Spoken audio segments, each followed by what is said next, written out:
장진호로 진격해 들어간 해병들은 첫 전투인 수동전투에서부터 도로에 집착하는 나약함을 보이지 않았습니다. 미 해병들은 전술적인 필요가 있으면 서슴지 않고 산으로 올라가 고지를 점령하거나 중국군들만의 기동 공간으로 생각됐던 산악으로의 행군을 통한 기습 공격도 마다하지 않았죠. 이것은 장진호로 진격할 때도 탈출할 때도 마찬가지였는데 미 해병들의 감제고지 확보를 위한 적극적인 기동과 반격은 추후 중국군이 예상하지 못했던 장진호 탈출의 숨은 열쇠가 되었습니다. 반면 서부전선의 미 8군이 평안도에서 중국군의 왜곡과 기습에 참패를 당한 것이나 장진호 동쪽에서 철수하다 전멸한 육군 페이스 부대의 끔찍한 최후는 이들이 도로 연변에 너무 고착하는 행군과 방어만을 했었기 때문이었습니다. 미 육군의 도로사령은 중국군들이 최대 약점의 하나로 지적했던 것이었습니다. 동부전선에서 미 해병대에게 주어진 임무는 한국에서 제일 춥고 좁은 길로 서쪽으로 진격해서 북한의 임시수도였던 평안북도 강계로 진격해올 미일 기병사단과 연결하는 것이었습니다. 당시 해병들은 불도저를 앞세우고 길을 넓히면서 방초령을 올라가야 했습니다. 더구나 좁은 산길에 몰린 해병들에게 군단장이던 알몬드의 동료는 그들을 더욱 고통스럽게 했죠.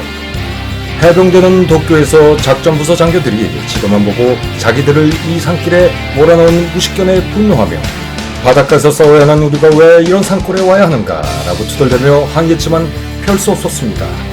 그러나 명령은 명령, 해병대는 대단한 산악전을 각오하고 그 최악의 지형에 뛰어들어야 했죠.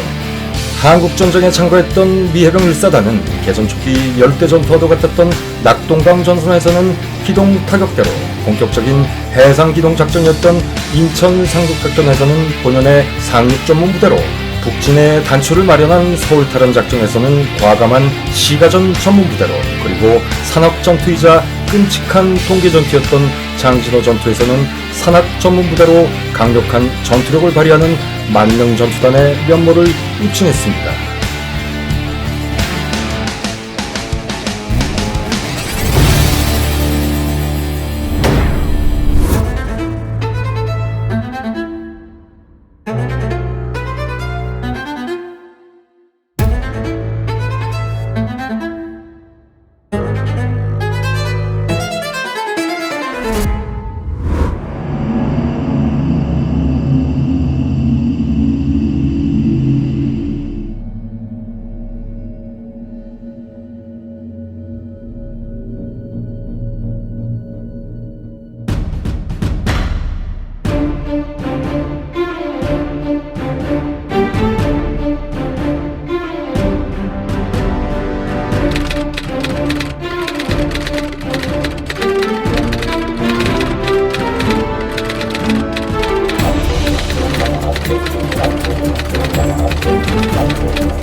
인천 상륙작전에 참가했던 미 해병 1사단의 3개 연대는 연대당 한국 해병대가 각 1개대대씩 배속돼 있었습니다. 그런데 미 해병 1사단 5연대만은 거기에다 한국의 특별한 부대가 하나 더 배속되어 지원을 했는데 그것이 바로 경기도경 소속 전투경찰 중대였죠. 서울이 북한군의 공격에 점령당하자 서울 경기 지역 경찰들은 작은 단위로 탈출을 해서 대구에 집결하게 됩니다. 그러나 정부도 모든 것을 다 버리고 온 터라 당시에는 이들 경찰들에게 밥을 먹일 능력도 없었습니다. 이때 미군정 하에서 경무부장을 했었고 한국전쟁 발발 당시에는 내무장관을 하고 있던 조병옥은 이들 경찰관들에게 미군이 숙식을 제공해주면 정보 취득이나 검문 검색 등의 업무를 지원할 수 있으니 적극 활용해 줄 것을 미 8군 사령부에 요청합니다. 그리고 그런 요청이 있던 7월 중순 미 해병대가 파병되자 이들로부터 한국군 통역장교와 전투가 가능한 경찰 1개 중대를 파견해달라는 요청이 실질적으로 있었죠. 여기서 흥미로운 것은 1950년 7월 중순이면 인천 상륙작전이 도쿄의 메가더 사령부대 고위 간부들 사이에서 긴박하게 논의되던 시절이었습니다. 이런 상황에 상륙 전문 부대인 미 해병대에서 이런 지원 요청이 있었다는 것은 상륙작전 시 상륙 예정 지역이었던 인천에 반드시 전투 양도가 급박하게 필요했었고 그렇다면 인천 지역 지리를 잘 아는 그 지역 출신의 경찰 중대가 가장 적합했을 것이라는 판단 때문이었을 것입니다. 당시 전투경찰 중대를 지휘했던 중대장은 이근복 경감이었지만 나중에 미해병들을 따라 장진호까지 전군하여 중요한 역할을 했던 인물은 인천경찰서 기동부대장 출신 기롱갑 경이었습니다. 그는 인천시가지에 대해서 잘 알고 있는 인천통이었고 인천상적전 이후 장진호 전투에서도 부대를 잘 통솔해서 강력한 전투력을 발휘했던 것으로 보아 상당히 유능했던 사람으로 판단됩니다. 전투경찰 대원들은 다들 나이가 일반 한국군 병사들보다는 너댓 살이 더 많은 20대 중반이었으며 사회생활도 많이 했고 나이도 들어 사리분별력이 부족한 여타 어린 한국군 병사들보다는 여러 면에서 한 수 위였다고 합니다. 이미 결혼한 경찰관들도 많았는데 이들은 남기고 온 가족들의 운명을 걱정하면서 그중 일부는 가족과 다시 만났을 때를 대비해서 부지런히 재물을 챙기는 요령도 곧잘 피웠다고 합니다. 또한 미 해병대에 배속된 한국 경찰관들은 다들 개인적으로 겪은 사정, 즉 이들 경찰관들 중 다수의 가족이 공산주의자들에게 학살을 당해서였는지 소위 빨갱이에 대한 증오심이 대단했고 이 증오심은 공산군의 전투에서 용맹한 전투력으로 지대하게 발산됐습니다. 미 해병대 예비군 장교로 한국전에 참전한 앤드류 기어가 저술한 책 The History of the U.S. Marine in Korea에서 보면 낙동강 전투 당시 각 미 해병 중대에는 한국 경찰들이 배속되어 있었고 어느 날 미 해병대가 포로로 잡아온 북한군 장교를 대대시 피해 넘겨 신문하도록 이들 한국 경찰들에게 호송을 보냈더니 호송 중에 이 포로를 죽여버린 것을 보고 이들이 북한군을 얼마나 미워하는지 알게 된 뒤로는 다시는 한국 경찰들에게 포로 취급을 맡기지 않았다는 에피소드도 있습니다.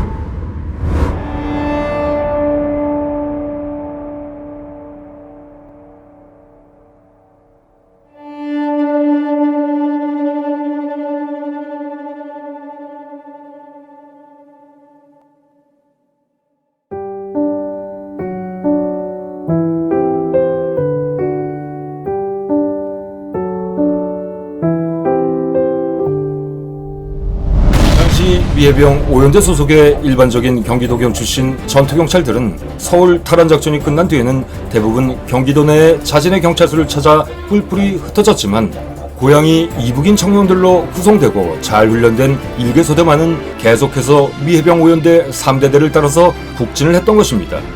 역시 기롱갑 경위가 지휘했던 이 전투경찰소대는 장정 최대 전투 중 하나인 유담리 전투에서 통합연대본부 추기를 맡아 용맹스럽게 중국군을 격퇴함으로써 미군 전투력마저도 비웃을 정도로 자존심 강한 미 해병대로부터 큰 칭송을 받았습니다. 당시 이들을 지휘했던 미 해병 5연대 3대 대장 로버트 태블릿은 12월 27일 밤 폭풍 전야와도 같았죠. 나는 육감에 따라 7연대가 점령한 고지 아래 산비탈 중턱에 5연대와 3대대의 합동지휘본부에 전초를 설치하기로 했습니다. 그 전초에는 미해병에 훈련된 군기강하고 상당한 전투력을 가진 한국 전투경찰대가 운영하는 기관총 진지가 함께 배치되었습니다. 그러나 나중에 보니 5연대 진지를 내려다보는 그 고지에는 내가 생각했던 것과는 달리 아무도 없었습니다. 그때 이곳에 배치되어야 할 7연대 이중대는 동쪽으로 800m 떨어진 128이 고지를 점령하고 있었던 것이죠. 결국 이 고지를 타고 넘어오는 중공군들을 이들 한국 경찰들이 홀로 막아야 하는 상황이 된 것입니다. 그러나 막상 전투가 시작되자 한국 전투경찰대원들은 전혀 위축되지 않았습니다. 그들은 엄청난 수의 중공군을 향해 위압적으로 기관총 세로를 퍼부었고 그들의 기관총에 죽은 중공군은 200명이 넘었습니다. 결국 이들 한국 전투경찰대원들은 상대 공격의 예봉을 꺾었고 이들의 영웅적인 희생이 없었더라면 합동지휘본부 지역으로 침투하던 중공군들에 의해 아마도 지휘소가 유린되었을 것입니다. 더구나 유담리에 주둔한 미해병대를 공격했던 중국군 3만 명의 작전을 포로 포획과 신문을 통해 사전에 알아낸 것도 이들 한국 전투경찰대였습니다.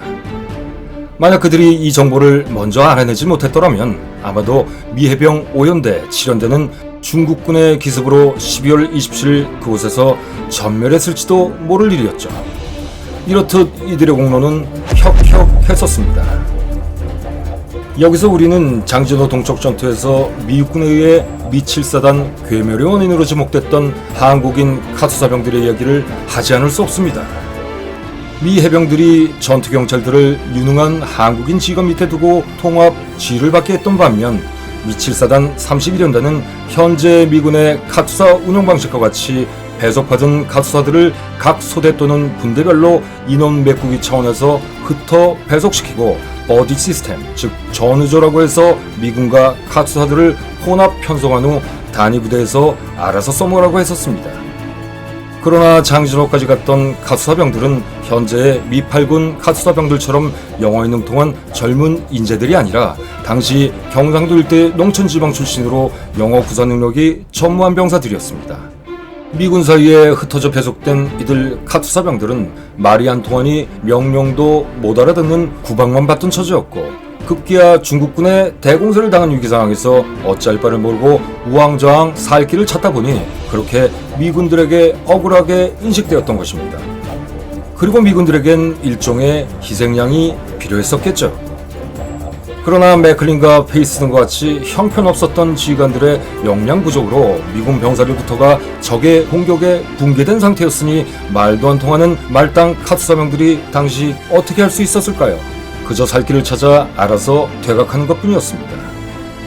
이런 상황을 고려하지 않고 미국군이 카투사들이 취한 생존 본능의 모습을 무조건 비난하는 것은 다만 그들의 명평안을 위한 것뿐이었죠.